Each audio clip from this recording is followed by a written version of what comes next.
Hey guys, What's up, y'all boys? it's Shantae And Sean J. with 41 Seconds. And today we are starting off a new series. Oh, please. It's called the And Marriage series. So with this series, we'll be talking about a lot of hot topic things that we have experienced in our marriage, some not so pretty moments in our marriage, and just how we're dealing with it and how we are overcoming the situation and things that we feel like other couples can definitely benefit from and what steps they can do to kind of get to the other side a little bit smoother than us.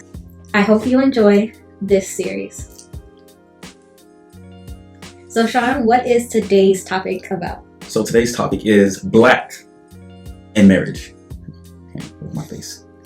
Yeah, so it is the end of May 2020. Is it May? Mark? Yes, it is. Jesus. Don't do that. It's been a long quarantine, but it is May, okay? Yes. It is the end of May 2020, and to be alive in this time, you know that there is a lot of craziness going on in the world, especially for Black Americans. For sure. And being a Black couple in this time, we are, what are we, Sean? You have the words. I have the words. Being a Black couple currently in America, we have a lot of questions. We have a lot of concerns.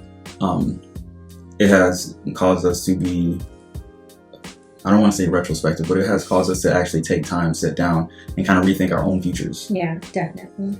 I guess we should also kind of say, like, we are one Black couple. We are just a fraction of the fraction of the fraction of people of color, and especially Black people. So our thoughts and our beliefs do not cover everyone's thoughts and opinions of what's going on right now. Who is being affected by this? I think there's a broader answer. I think everyone in their own way is being affected by it, but it's our moment. This is us right now, for us, by us. Like, this is for Black people, and more specifically, Black Americans. Like, this is in our face. This is what we see when we turn on the news. This is what we see when we leave our house. This is when we're driving to work. You see someone pulled over and you're checking, is it a Black person? Why is there 5 police cars? Isn't that a little too much? Is Like, it excessive? I mean, this is our reality. And so it's kind of scary and it's just hurtful. I think it always brings up questions is, not necessarily will I be next, or like, it's more so a thing that could be me. It's always a point of relatability in which we're concerned. And I know even with my wife, I'm a young Black man that I'm pretty sure for the most part fits a lot of descriptions. I step out the house, I got a full beard, chocolate skin. A lot of times I'm either wearing a hoodie or I'm wearing a scully hat. So I always have to be mindful about the way that I carry myself. The thing is, with all of it, it doesn't matter what we have on. It doesn't matter what table we sit at. It doesn't matter what offices we're going in and out of. Or how well we speak. Or how well we speak or dress or any of that. I think when it comes to just the injustice of what's happening to Black people, it's just, I want to say shocking, but now it's so prevalent. It's so recorded and caught on tape that it shouldn't be shocking anymore. I think in all actuality, it's really numbing at this point. Like, I want to believe the best in the world that I live in, but I don't know. I'm undecided. I'm just undecided right now. I don't want to say I'm not completely hopeful, but I have appreciated the few people that have taken the time to outwardly make a stand and not make it about all lives mattering, but Black lives mattering. To be a Black American in 2020, Sean, how do you feel you're doing? If you had to give it a grade, I mean, like me personally. Yeah, me personally. Your opinion. I think myself personally, I'm doing okay. Growing up, I've had plenty of opportunities to overcome some sort of form of racism or prejudice against my own self. Whether it's women clutching their purses when they walk around me or when I walk around them, just getting like pulled over and stopped. It's kind of been a while since I've faced it. What is the word I want to use? Sorry, words are escaping right though. Racism or prejudice? Or obvious racism. Okay. Something like very blunt in your face. I know there's always something here and there, little things that I can brush off and I choose not to give power to. But I've been doing okay, man. I'm not in jail, but I still have my life. I definitely can count myself fortunate and blessed in that aspect. To be a Black American in 2020, and to be in the South, let's be honest, Florida, you know, we Floridians like to separate Florida. Like, I'm in the good part of Florida, but I'm still very much aware of my surroundings. I'm very much aware of people who don't seem to be for me. And racism shows itself in different ways, and some ways are more blatant, like Sean was saying, and some ways are very like slick, like it catches me off guard, like, oh wait, that's racist. Backhanded compliments. Yeah, like, you know, I know it to be true, and I've learned enough to recognize it in little ways. To be Sean's wife and to hear him say like, oh yeah, this lady, not of Black race, is like, oh, I spoke so well, and where am I from, and what do I do, and la la la. And it's like, no, you're Black. That's it. Like, you don't need any other explanation. You're Black. And I'm from here. I'm born and raised in Miami. Miami, like, we can switch to Ebonics when we want to. Like, it's none of your business. Back that up. Like, I don't understand. Like, people think that that's flattering to say, or that's a compliment. It's very important that we do this, just to have this conversation, like, to let it be known, share our hearts on it, because if we stop talking, nothing good's gonna come from it. Like, there are people who are rioting right now and destroying businesses and livelihoods and things like that, and we get that, but they don't care about the PTSD that we're experiencing as a Black people.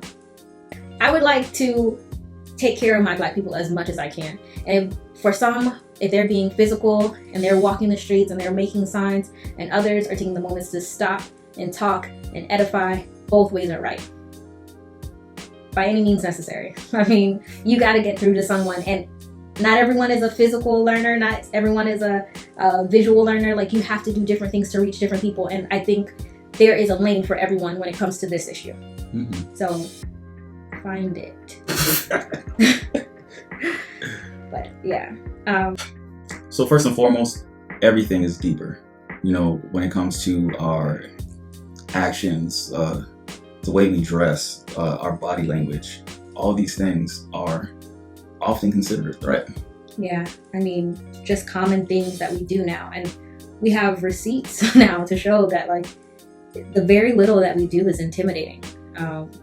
From going on a jog, to reaching for your wallet, to trying to work out in a gym recently, like, even going and sitting in Starbucks, it is threatening to someone else's well-being.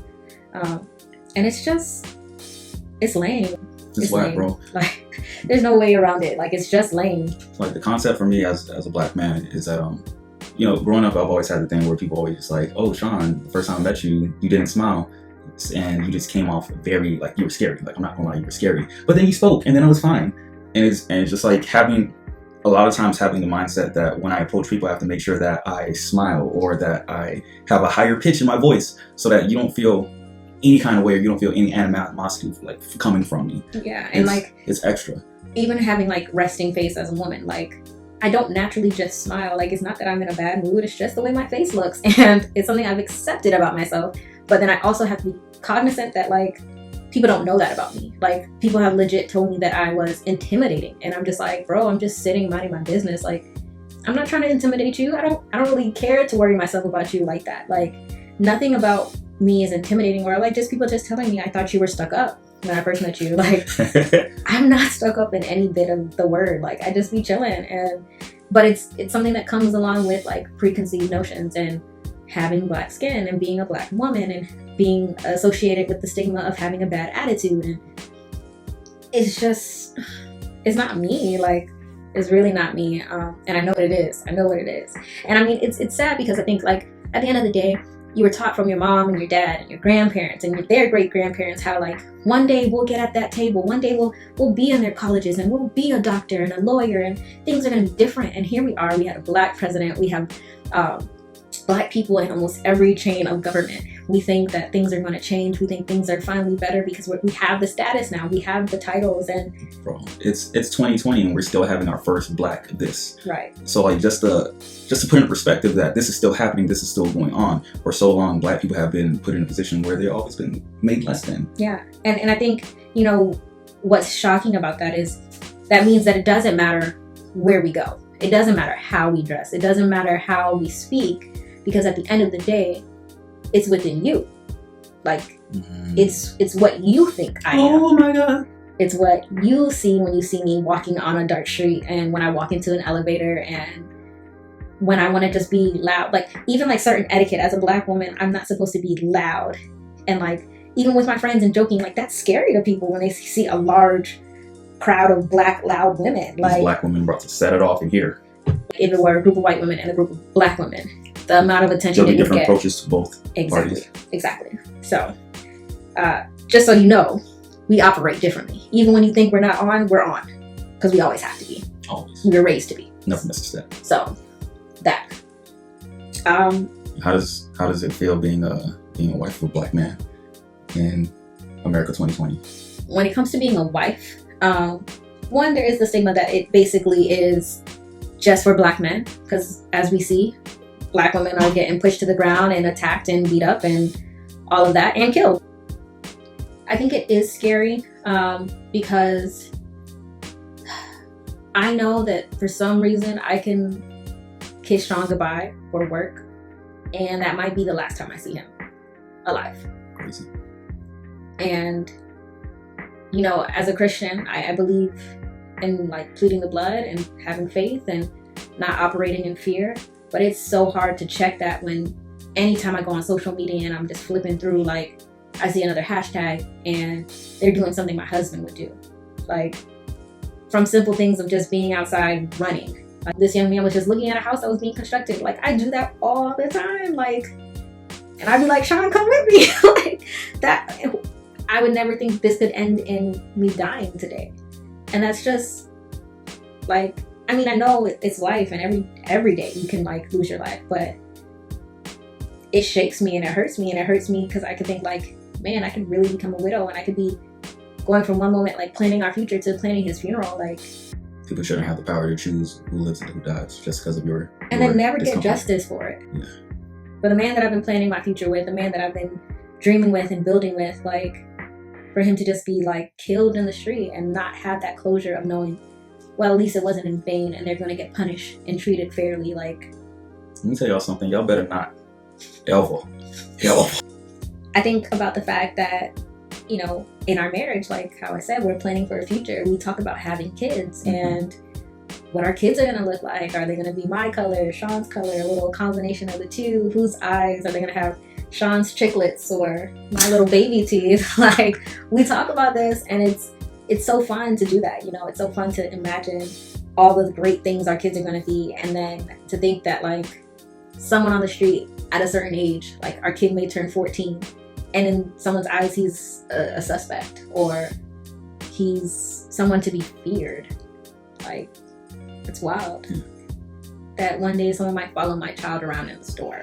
Even the concept of having to have that conversation, like son, in this world there are people that will be against you and won't appreciate you for who you are and what you look like, and having to reaffirm them, reassure them, and just like, no, like, yo, you're a king, you're beautiful, you're special, you're important, and nothing anyone else says or does should matter. But every day, bro, every day, that's someone's son, that's someone's daughter that's being snuffed out of this world. So we say all of this, we express all of our feelings, we let you know what we're dealing with in this marriage, in this thing called life, 2020. And what now? What's next? What's the next step? How do we fix this? And for 1 second, hopefully, our Blackness did not scare you. Peace. And much love to you.